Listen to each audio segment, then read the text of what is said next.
जी अस्सलाम वालेकुम। उम्मीद है सब किसान भाई खैरियत से होंगे और आप सब लोगों को ईद की जो है ना ढेर सारी खुशियां मुबारक। उम्मीद है आपकी ईद अच्छी गुजर रही होगी। अच्छा जी, आज जो मैं टॉपिक लेके आया हूँ वो बड़ा इम्पोर्टेंट जो है ना वो इशू है और किसान इस वजह से बहुत परेशान होते हैं कि आपने देखा होगा कि अक्सर फसलों में जो है ना पौधे सूखना शुरू हो जाते हैं और दूसरे लफ्जों में हम इसे विल्टिंग की बीमारी भी कहते हैं। ठीक है। और किसान जो है ना परेशान इस वजह से होते हैं कि एक दफा जब ये विल्टिंग की जो बीमारी है खेत में इंटर हो जाए तो ये आगे बड़ी जल्दी ट्रांसफर हो जाती है पौधों से पौधों में। ठीक है। और एक दफा आगे आप जैसे पानी लगाते हैं फिर आगे से आगे जो है ना ये पूरा खेत का जो है ना वो बर्बाद कर देती है और किसानों का बड़ा नुकसान करती है। ये तकरीबन हर किस्म की फसलों में जो है ना ये पाई जाती है। तो इसका कंट्रोल क्यों मुश्किल है? कंट्रोल इस वजह से मुश्किल है कि किसान जो है वो पहचान नहीं पाते कि ये विल्टिंग का असल इशू क्या है।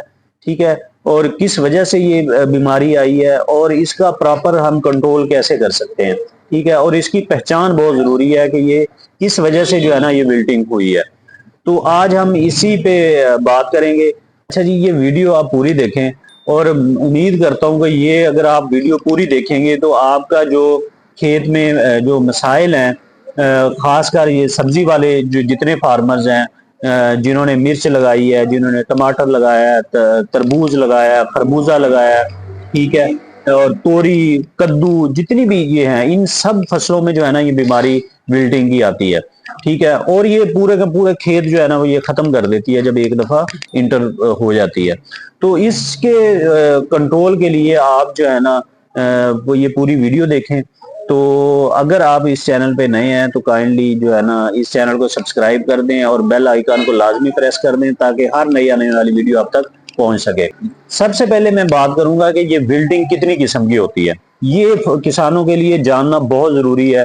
ये कितनी किस्म की होती है और फिर हम इसके डिफरेंट कंट्रोल हैं। हर किस्म की जो विल्टिंग की बीमारी है उसके कंट्रोल भी मुख्तलिफ है। सबसे पहले तो आपके लिए ये जानना जरूरी है कि आपके जो खेत में ये पौधे सूखने की बीमारी आई है ये किस वजह से आई है। ये तीन वजह से आती है। पहला तो होता है कि फंगल जो है ना वो विल्टिंग होती है, फंगस की वजह से जो है ना वो उसमें पौधे सूखते हैं। ठीक है। दूसरा जो है ना ये बैक्टीरिया की वजह से ये पौधे सूखते हैं। ठीक है। और तीसरा जो होता है ना वो नीमाटोड का होता है। नीमाटोड जो है ना ये आप जब पौधा उखाड़ के देखेंगे तो नीमाटोड की वजह से जो ये पौधे सूखना शुरू होंगे उसकी जड़ों में ना गांठें बनना शुरू हो जाएंगी। ठीक है। वो गांठें बनी होंगी तो वो जो है ना आप पहचान लेंगे कि ये नीमाटोड की वजह से है। अच्छा, जो दूसरी है ना पहले और दूसरी किस्म जो फंगस वाली है या बैक्टीरिया की वजह से जो विल्टिंग हुई है वो बड़ा मुश्किल है उसका जो है ना वो पहचानना। उसका एक तरीका है कि आप जो है ना एक गिलास पानी ले लें और उससे आप जो है ना नीचे से उसकी तना काटें। जो भी पौधा इस बीमारी का शिकार है उसे जो है ना वो क्रॉस जो है ना वो उसकी शाख काटें। ठीक है। और उस शाख को ना पानी के गिलास में जो है ना वो रख दें। अच्छा, कुछ देर बाद आप देखेंगे कि अगर उसमें वो मिल्की मटेरियल वो खारिज होगा तो इसका मतलब है कि ये बैक्टीरिया की वजह से है। तो वो फिर आप उस हिसाब से आप उसका वो कंट्रोल शुरू करेंगे। अगर उसमें मिल्की जो मटेरियल है वो नहीं खारिज होता तो आप समझ जाएं कि ये फंगस की वजह से है। इन चीजों का प्रॉपर किसानों को इल्म ना होने की वजह से या डीलरों को इल्म ना होने की वजह से आप बहुत सारे जो है ना लोग तुक्के लगाते हैं। ठीक है। कभी जो है ना कोई फंजीसाइड फ्लड कर दी, कभी कोई जो है ना इंसेक्टिसाइड फ्लड कर दी या ड्रिंचिंग कर दी। तो कभी तुक्का लग जाता है कभी जो है ना, लेकिन प्रॉपर जो है ना वो पहचान नहीं कर पाते कि ये असल में किस वजह से ये जो है ना ये पौधे सूखना शुरू हुए हैं। क्या ये बैक्टीरिया की वजह से है, क्या ये नीमाटोड की वजह से है, क्या ये फंगस की वजह से है। अगर आप इनकी पहचान कर लें तो आपके लिए कंट्रोल जो है ना वो बड़ा इजी हो जाए और आपके जो अखराजात हैं वो भी जो है ना वो कम हो उस पे। अब हम चलते हैं इसके कंट्रोल पे कि कंट्रोल हम इसका जो है ना वो कैसे कर सकते हैं। सबसे पहले तो आपको ये समझना पड़ेगा कि ये असल में पौधा सूखता क्यों है। ठीक है। वो चाहे नीमाटोड की वजह से है, चाहे वो जो है ना बैक्टीरिया की वजह से है, चाहे वो फंगस की वजह से है। पौधा हरा भरा रहने के लिए उसे जमीन से जो है ना वो न्यूट्रिएंट्स लेता है, ठीक है, जमीन से जड़ों के जरिए खुराक लेता है, ठीक है। आप अगर नीमाटोड की वजह से उसकी विल्टिंग है, ठीक है, जब नीमाटोड उस पे अटैक करेगा जड़ों पे तो वो गांठें बनना शुरू हो जाएंगी। गांठों की वजह से जो है ना वो जो पौधे में एक सिस्टम होता है जाइलम का, ठीक है, पौधा जितनी खुराक लेता है ना वो जाइलम की वजह से जाइलम के थ्रू जो है ना वो पूरे पौधे में ट्रांसफर होती है, ठीक है। जाइलम आप दूसरे लफ्जों में कह लें कि एक पाइप है जिसके जरिए खुराक पूरे पौधे में जो है ना वो ट्रांसफर होती है। नीमाटोड की वजह से वो जो खुराक की नाली है ना या पाइप है, जाइलम है, वो ब्लॉक हो जाता है, जिसकी वजह से उसकी खुराक जो है ना पूरे पौधे में वो नहीं पहुंच पाती और पौधा जो है ना वो सूखना शुरू हो जाता है। सेम इसी तरह जो है ना फंगस का भी यही है कि वो जो ब्लॉकेज है ना जाइलम की वो कर देते हैं या जड़ों की ब्लॉकेज कर देते हैं और वो खुराक जो है ना वो पौधा प्रॉपर नहीं ले पाता, जिसकी वजह से पौधा सूखना शुरू हो जाता है। इसके अगर प्रॉपर कंट्रोल की बात करें ना तो जाहिर है आप जब फसल उगाते हैं ना तो उस वहीं से आपने जो है ना इसकी प्रिकॉशनरी जितनी भी प्रैक्टिस है ना वो आपने करनी है ताकि ये बीमारी आपके जो है ना वो खेत में ना आए। तो इसमें ये है कि आप कोशिश करें कि अपने जो फसल में जो है ना ऑर्गेनिक मैटर जितना ज्यादा जो है ना या कंपोस्ट जितना ज्यादा आप डाल सकते हैं वो डालें, ठीक है। इन कंपोस्ट की वजह से जो है ना वो माइक्रो ऑर्गेनिज्म जो है ना वो पैदा होते हैं आपकी जमीन में, जो आपकी जरखेजी को भी बढ़ाते हैं, ठीक है। वो माइक्रो ऑर्गेनिज्म जो है ना वो ऑर्गेनिकली या आप नेचुरली जो है ना वो एक गैस प्रोड्यूस करते हैं, ऑर्गेनिक गैस प्रोड्यूस करते हैं या बायोगैस आप कह लें, ठीक है, जिनकी वजह से ये नीमाटोड जो है ना ये किल होते हैं।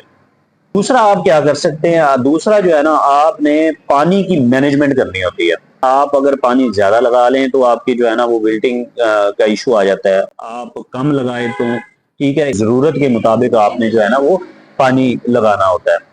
अपने खेत से जो है ना ये डीले का कंट्रोल जो है ना वो बहुत जरूरी करें, ठीक है। डीले की जो गांठें होती है ना जमीन के उसमें ये फंगस अटैक बड़ा करता है, ठीक है, निमाटोड जो है ना वो बड़ा करता है और वहीं से जो है ना आगे आपकी फसल पे अटैक करना शुरू कर देता है, ठीक है। डीले का कंट्रोल बहुत जरूरी है और डीले का कंट्रोल मेनली आप कब कर सकते हैं कि जब आप जमीन की तैयारी कर रहे हो, तब आप गहरा हल चला के उसकी जो गांठें है ना कोशिश करें इतना हल गहरा चलाएं तकरीबन 30 सेंटीमीटर से ऊपर कि वो मट्टी जो है ना वो पलट जाए आपकी और उसकी जो गांठें हैं वो सतह के ऊपर आ जाए और वो खुश्क हो जाए, ठीक है। 7-8 दिन जो है ना वो अच्छी धूप लगे और वो खुश्क हो जाए ताकि वो जर्मिनेट ना हो। तो ये आप डीले का कंट्रोल जो है ना वो लाजिम और मलजूम रखें। अच्छा जी, केमिकल कंट्रोल की तरफ अगर हम आए तो सबसे पहले मैं बात करूंगा नीमाटोड्स का, कि नीमाटोड्स का आप कैसे कंट्रोल कर सकते हैं। उसके लिए एक बायर का प्रोडक्ट है वेलम के नाम से, ठीक है। वो 500 ml का आपको पैकिंग में आप पर एकड़ जो है ना उसकी ड्रिंचिंग कर सकते हैं, ठीक है। और ये बड़ा जबरदस्त प्रोडक्ट है इसके लिए और थोड़ा एक्सपेंसिव है, लेकिन आपको 100 दिन तक ये कंट्रोल आपको वो देगा ये इसका नीमाटोड के अगेंस्ट, ठीक है। अगर फिर आप सस्ते की तरफ आए तो आप जो है ना अमीडा क्लोबरेट किसी अच्छी कंपनी का वो ड्रिंचिंग कर सकते हैं, ठीक है। आप जो है ना कोई फिप्रोनिल आप ड्रिंचिंग कर सकते हैं। तो फंगस की वजह से जो विल्डिंग होती है उसकी हम बात करें तो उसके लिए आप जो है ना एक फंजीसाइड है कार्बेंडाजिम, ठीक है, वो बड़ी अच्छी फंजीसाइड है। आप 1 लीटर के हिसाब से जो है ना वो पर एकड़ आप ड्रिंचिंग उसकी करें, ठीक है, उससे भी आपको जो है ना वो अच्छा कंट्रोल मिलेगा। दूसरा आप थायोफेनेट मिथाइल जो है ना उसकी ड्रिंचिंग कर सकते हैं, वो भी सेम जो है ना आप अगर आप पाउडर फॉर्म में है तो 1 किलो आप लेंगे, ठीक है। वो आप जो है ना वो उसकी ड्रिंचिंग करें। उसमें आप कह लें कि टॉप्सन एम बड़ा अच्छा प्रोडक्ट है अरिस्टा का, ठीक है, वो आप जो है ना वो इस्तेमाल करें उसकी ड्रिंचिंग के लिए। बैक्टीरिया की वजह से जो विल्टिंग है, जो सूखने की बीमारी है, उसके कंट्रोल के लिए जो फील्ड के एक्सपीरियंस के हिसाब से जो एक ही प्रोडक्ट है जो अच्छा जो है ना उस पर कंट्रोल देता है वो है जी कॉपर सल्फेट, ठीक है। आप कॉपर सल्फेट का जो है ना आप उसकी ड्रिंचिंग करें तो इससे जो है ना आपको कंट्रोल मिलेगा। मैं आपको एक दफा दोबारा रिव्यू दे देता हूं कि 3 टाइप्स की जो है ना आपकी बिल्डिंग होती है, ठीक है, एक होती है नीमाटोड की वजह से। नीमाटोड की वजह से जो होगी, वो आप जड़ें उखाड़ेंगे तो उसमें गांठें बनी होंगी, ठीक है।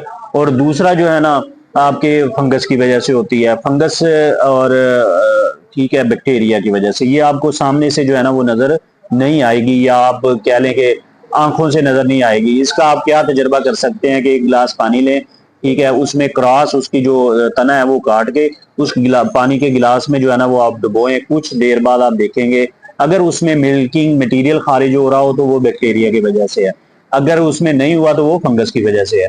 अच्छा, जिस वजह से ये बीमारी आई है, फिर उस हिसाब से आप जो है ना वो केमिकल कंट्रोल उसका वो करेंगे। तो उम्मीद है आपको ये वीडियो पसंद आई होगी।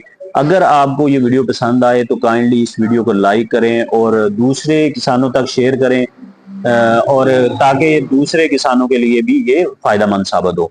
तो आज के लिए बस इतना। नेक्स्ट वीडियो में फिर किसी नए टॉपिक पे, नए इशू के साथ हम फिर हाजिर होंगे। तब तक के लिए इजाजत दें। अल्लाह हाफिज।